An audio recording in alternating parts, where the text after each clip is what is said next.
Olá, sou Paulo Eduardo e estamos chegando para mais um estudo bíblico aqui no canal Minuto Missionário. Obrigado por me acompanhar, obrigado por estar aí novamente, não é? Ligando aí, acessando a rede social para assistir esse vídeo e acompanhar. Eu fico muito feliz de saber que você está aí do outro lado. Nós estamos aqui fazendo estudos expositivos da Palavra de Deus, agora na carta que Paulo escreve aos Gálatas, e eu convido você a me acompanhar em mais um estudo bíblico. Nós estamos aqui no capítulo 2 da carta que Paulo escreve aos Gálatas, agora vou para o versículo 10, onde Paulo passa das considerações teológicas acerca do conteúdo e da defesa do Evangelho para um aspecto bem interessante. Ele vai para os aspectos práticos, ou seja, para a vida prática cristã, para o auxílio aos pobres. E a gente sempre fala isso, e nós estudamos isso há alguns meses atrás, que doutrina e prática precisam andar juntas, não é? Você precisa manter doutrina, mas tem que ter vida prática também. Tem muita gente que preza muito a parte doutrinária, mas não tem prática, não é? De vida. A teologia, ela precisa necessariamente desembocar na prática do amor cristão. A salvação é só pela fé, independente de obras, mas a fé salvadora, a fé, ela não vem só, ela produz obras. Então nós não somos salvos por obras, mas o resultado da nossa salvação são as nossas obras, as nossas ações, porque a própria Bíblia nos diz que a fé sem obras, ela é morta. Não adianta dizer que tem fé se essa fé não opera o amor, se não é operada pelo amor, pela ação prática. Alguém já disse que a fé é a fonte e as obras é o fluxo que corre dessa fonte. A fé é a raiz, as obras são os frutos. A fé é a causa, as obras a consequência. O mesmo evangelho que liberta do pecado também nos assiste, nos leva a assistir ao necessitado. Isso precisa ser claro na nossa mente. Ser cristão é viver de forma prática, ok? Então vamos pensar um pouquinho aqui. O versículo 10 diz assim que não há conflito, não é, entre fé e obras. Diz o seguinte: recomendando-nos somente que nos lembrássemos dos pobres. O Evangelho da Graça, ele é integral, ou seja, ele provê salvação para a alma e redenção para o corpo. Nós entendemos isso, é algo transcendental, mas também é algo ao mesmo tempo assistencial. E eu volto a reforçar, não existe conflito entre evangelização e assistência social. Fé e obras não se excluem, mas se complementam. Quando o coração está aberto para Deus, ele também está franqueado para o próximo. A conversão do coração, ela passa também pela conversão da nossa prática, das nossas ações, da nossa liberalidade para ajudar, para servir, para demonstrar amor para com o próximo. Quem adora a Deus também socorre o necessitado. E nós precisamos entender isso. Nós cristãos fomos chamados para isso.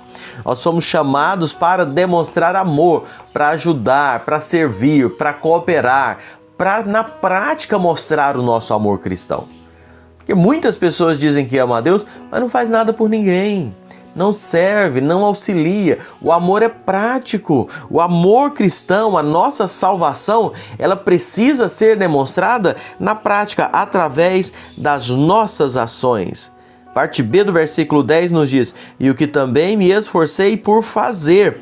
Irmãos, não há nenhum conflito entre a pregação do evangelho e o cuidado dos pobres. Então, as pessoas acham que não, você vai dar cesta básica, não pode, não é? Você tem que pregar o evangelho somente. Você vai fazer alguma ação social, não pode. Nosso alvo é somente pegar a Bíblia e falar de Cristo. Não há nada, uma não exclui a outra. Pelo contrário, elas se complementam, elas precisam caminhar juntas.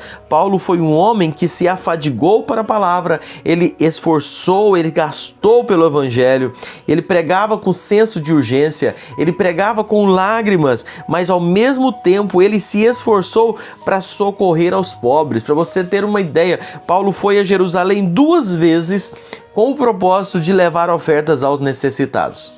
Atos 11, 29 e 30 fala isso, e Atos 21 e 17 também traz essa expressão. Compromisso assumido compromisso cumprido. Isso precisa ser a nossa realidade.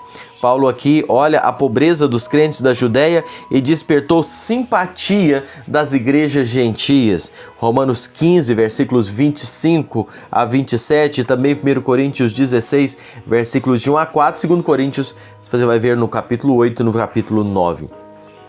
Lembra bem, meus irmãos, evangelização sem ação social gera apenas um pietismo alienado. A pessoa apenas evangelizar sem ajudar vai virar uma religiosidade, né? Vai virar uma pessoa alienada. Mas também ação social sem evangelização vai virar apenas um assistencialismo humanista, não é? E que não é o nosso objetivo. Estava observando ao longo dos séculos, o Evangelho de Cristo tem sido o vetor inspirador de muitas e muitas ações, obras sociais pelo mundo todo. O cristianismo no mundo durante os séculos, criando hospitais, escolas, asilos, dezenas de instituições que cuidam do homem de forma integral. Hoje eu estava olhando essa semana uma matéria, um jornalista que não tem nada de cristão, e ele estava falando sobre a Cracolândia lá em São Paulo. E ele diz: os que fazem o melhor trabalho eficaz dentro da Cracolândia são os cristãos. Por quê? Porque é ação prática do amor. E eu quero terminar aqui o nosso estudo de hoje dizendo: aqueles que recebem misericórdia tornam-se misericordiosos.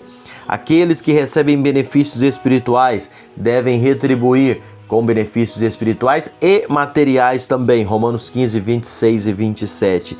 Jesus é o maior exemplo de generosidade. 2 Coríntios 8, versículo 9. O homem generoso receberá uma grande recompensa, conforme diz Mateus 25, versículo 31 ao 40. Pensa nisso, coloque em prática a fé que você diz que tem, pratique ela, demonstre amor através de ações, de atitudes, aonde você vai estar servindo ao próximo. Aquele que dá, certamente o Senhor é fiel em recompensar. Sirva, auxilie, tem tanta gente precisando. Não se deixe ludibriar pela ganância desse mundo, onde as pessoas querem só para si e não auxiliam tantos necessitados que existem por aí. Que Deus te abençoe grandemente. Obrigado por me acompanhar. Se não é inscrito no canal, se inscreva, deixe seu joinha, faça seu comentário aqui e compartilhe essa série de estudos com mais pessoas para que outros possam também vir a entender a palavra de Deus. Nós precisamos aprender dela a cada dia mais e mais. Deus te abençoe. Fique aí desfrutando a doce paz do Senhor.